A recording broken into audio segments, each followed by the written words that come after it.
A discussão sobre o uso de celulares nas escolas já vem acontecendo há alguns anos e o debate divide lados, proibir ou não. Mas um projeto de lei do MEC, Ministério da Educação, pode oficialmente decidir a questão. A medida, que deve ser encaminhada ainda neste mês de outubro para a Câmara dos Deputados, proíbe o uso de celulares em todas as escolas públicas e privadas do Brasil. O projeto de lei faz parte de uma série de iniciativas que tem como objetivo limitar o uso de aparelhos eletrônicos por crianças e adolescentes no ambiente educacional. Mas precisamos reconhecer que não será tão fácil para os educadores. Sobre os desafios que já existem e que podem surgir, eu converso agora com a diretora escolar Priscila Griner. Priscila, quais serão os impactos dessa proibição e como isso pode alterar o processo de ensino-aprendizagem em sala de aula? Esse projeto de lei que o Ministério da Educação está preparando, é um projeto de lei que está falando sobre a proibição, do uso de celulares em escolas públicas e privadas do Brasil. E com certeza isso terá um impacto. Então, a gente pode considerar impactos positivos e impactos negativos. Estão falando muito da questão da concentração dos alunos diante dessa proibição. Que será mais fácil colocar limites e uma maior disciplina na sala, porque supõe-se, e também há pesquisas nesse assunto, que o celular rouba a atenção dos alunos, e isso é muito sério dentro de sala de aula. E temos também alguns desafios e pontos de atenção que temos que ressaltar. Temos assim os celulares e os dispositivos eletrônicos como uma ferramenta educacional também. Eles são facilitadores de uma inclusão em certos aspectos. Nós sabemos que tem atividades pedagógicas que requerem uma inclusão, especialmente em escolas onde o acesso a outras tecnologias como computadores e tablets é limitado. Então, a gente sabe que nesse mundo cada vez mais digital, a educação também precisa preparar os alunos para o uso consciente desses dispositivos, dessas ferramentas. É essencial pensar que a proibição vem acompanhada de políticas que incentivem esse uso responsável dos celulares no ambiente escolar, que a tecnologia continue sendo um instrumento de auxílio no processo de ensino-aprendizagem. Enquanto diretora educacional, a senhora acredita que essa medida pode garantir uma melhor qualidade de aprendizagem? Essa medida vem justamente para prevenir essa desatenção que os aparelhos e dispositivos demandam dos alunos, e que isso é muito sério, isso vem comprometendo demais os aprendizados. Mas se essa medida for aplicada de maneira rigorosa e sem flexibilidade, pode perder a oportunidade de integrar tecnologia aos processos de aprendizagem de forma positiva. O sucesso dessa proposta vai depender muito do contexto em que ela será implementada, das necessidades dos alunos e de como os educadores poderão, continuar utilizando ferramentas digitais de maneira controlada e eficiente para promover essa educação, essa educação de qualidade. Então, é importante destacar que a qualidade da aprendizagem não depende apenas da ausência desses celulares. Temos que pensar nas metodologias pedagógicas eficazes e da formação continuada dos professores. O uso dos dispositivos eletrônicos nas atividades pedagógicas não pode ser ignorado. De que forma as escolas podem usar a tecnologia de forma positiva? Não há dúvidas que, quando bem utilizado, eu acho que os alunos só têm a ganhar. As escolas, eles podem usar as tecnologias de maneira positiva, ao integrar essas ferramentas nas atividades curriculares com propósitos educativos, claro e bem definido. Então, a gente tem que pensar que existe aí uma gama enorme de aplicativos educacionais e jogos interativos que não podem ser esquecidos, que trazem uma ludicidade para a sala de aula, e também engajam os alunos. É importante também abrir as janelas e as portas da escola para o mundo lá fora, através da internet, né, com pesquisa e acesso fácil à informação. Aliado à metodologia do professor, só tem a contribuir. Temos também que ressaltar aqui, né, a possibilidade do engajamento dos alunos com projetos colaborativos, né, com ferramentas de criação que os alunos adoram.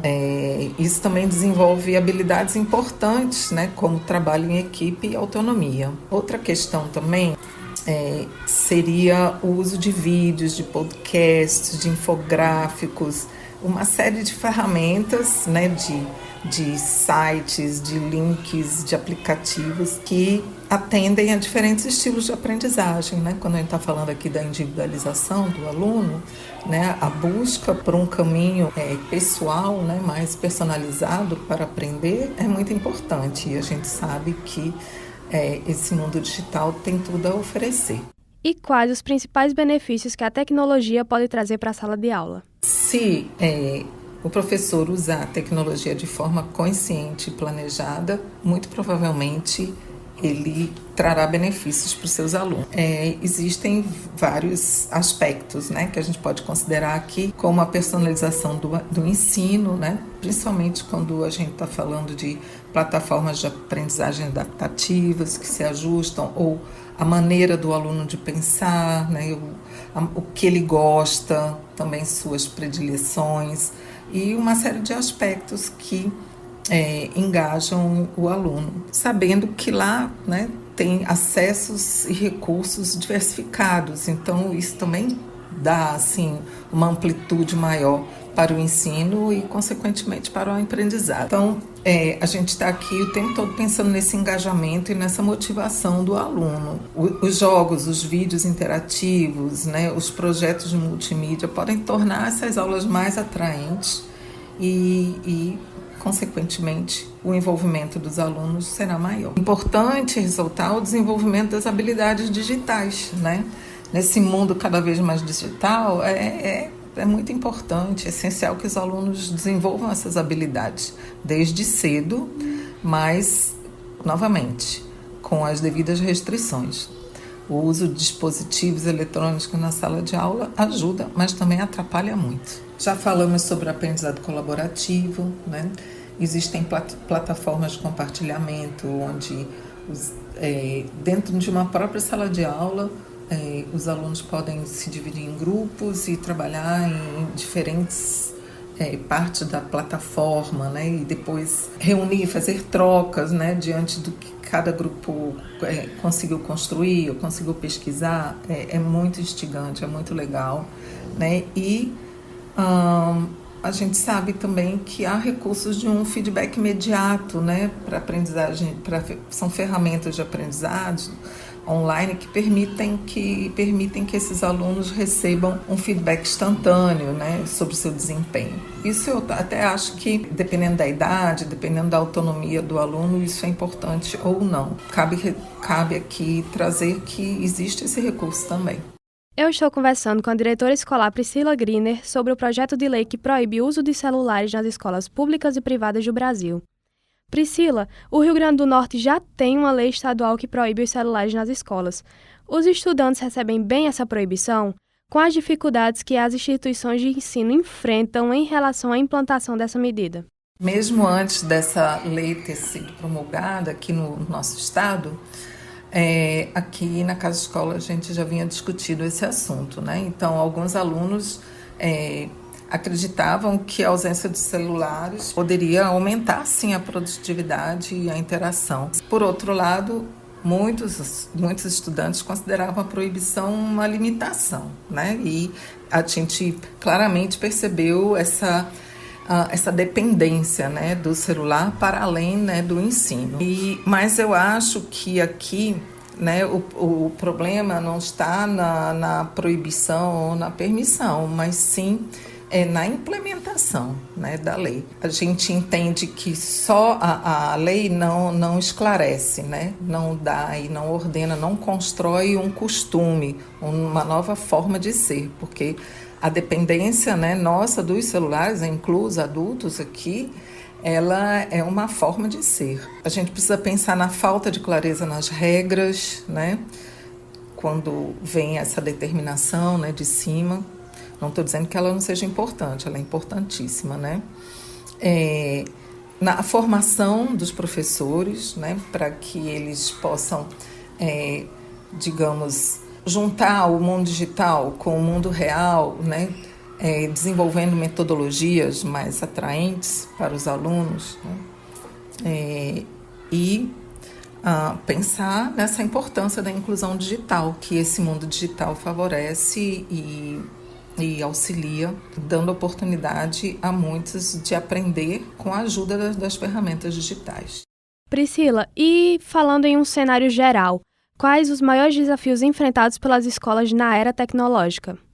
Não são poucos, né? Eu acho que nessa implementação de políticas educacionais, isso deve pensar, levar em consideração, né, os recursos limitados que muitas instituições têm para capacitar professores, para obter dispositivos democráticos dentro de uma escola e que sejam efetivamente voltados para o ensino e não para o entretenimento. A resistência à mudança diante eu sempre ensinei assim, deu certo. Tem que se pensar que é uma política em que todos devem adotar e não pode ser o professor vai fazer assim, o outro vai fazer de outra forma.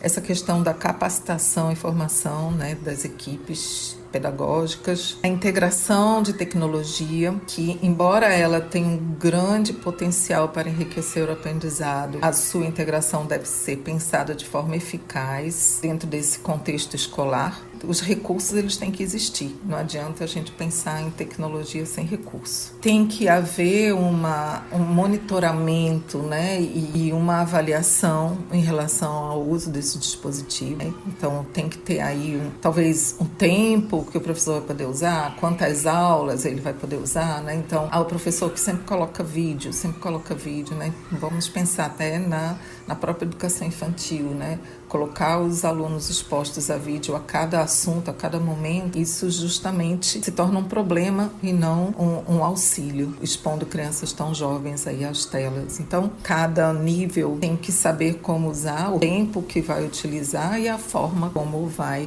disponibilizar isso para os alunos. E qual o papel dos pais na educação digital dos filhos? Como a escola pode ser uma parceira das famílias para estabelecer um limite saudável de tempo de tela? O papel dos pais é fundamental, né? Eles servem também como exemplo e também nesse monitoramento, principalmente nesse contexto onde o uso dos dispositivos eletrônicos é mais comum. Sabe que trabalhar junto com os pais, né, a escola e os pais trabalhando juntos, isso pode ajudar demais a encontrar esse equilíbrio saudável, né?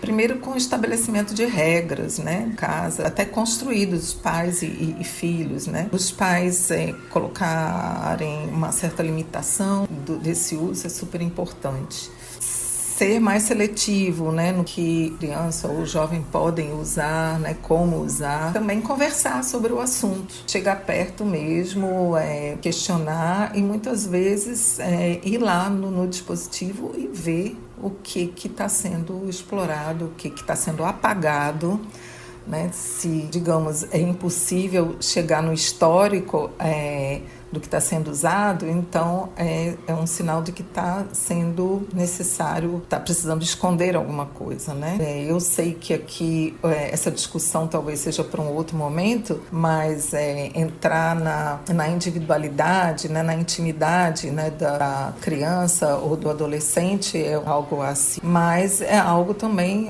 a se preocupar. Criar aqui um ambiente de confiança, de monitoramento, e os pais, eles precisam se atualizar para poder acompanhar esse desenvolvimento digital que essa nova geração tem, porque a geração mais nova, ela sempre supera a antiga, que o remédio é buscar atualização e estar próximo e manter a linha da confiança e do diálogo.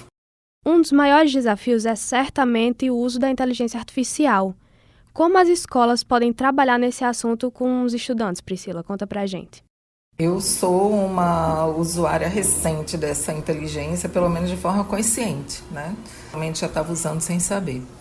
Mas eu acredito que haja espaço para um ChatGPT dentro da escola e de outros aplicativos que parecem que estão fazendo trabalho para a gente, mas que tem uma forma muito mais eficiente de se usar quando você dialoga com essa inteligência artificial e não só a explora, né, como um escravo digital. Então, é uma ferramenta muito preciosa para o professor. Podemos retomar a questão aqui do engajamento do aluno, né? Com criatividade e, lógico, com conhecimento, pode-se criar momentos educativos, momentos de aprendizagem ímpares e eu acho que é um campo muito promissor, né? É óbvio que a gente tem que falar aqui de debates, né, sobre ética, sobre a questão do plágio, sobre a questão da autoria, né, do uso responsável dessas ferramentas. Só pode acontecer se houver uma equipe competente para usar. Então, não dá para usar indiscriminadamente. E a gente fala aqui também da capacidade, né, desse professor monitorar, identificar o bom uso. Para isso, ele precisa ter aulas planejadas que usam o recurso da inteligência artificial. Então, a gente está falando aqui em trabalhar com transparência, uma visão do futuro, né? Porque a inteligência artificial está aí, mostrando que não tem como ir para trás. A gente tem que apostar nessa inteligência artificial, sem esquecer que nós humanos que estamos fabricando isso. Então, isso é um produto do ser humano. Então, vamos usar bem, estudar, gastar energia mais no planejamento do que na própria aula. Porque, usando a inteligência artificial, inclusive, ela será uma grande aliada para o ensino. Mais elaboração, né, da aula, de uma aula, mas de forma mais criativa, que realmente o aluno possa ter uma imersão maior no conhecimento e fazer o bom uso da ferramenta. É isso, eu conversei com a diretora escolar Priscila Griner sobre o projeto de lei do MEC que proíbe o uso de celulares nas escolas públicas e privadas de todo o Brasil. Giovana Góes para a Rádio Universitária.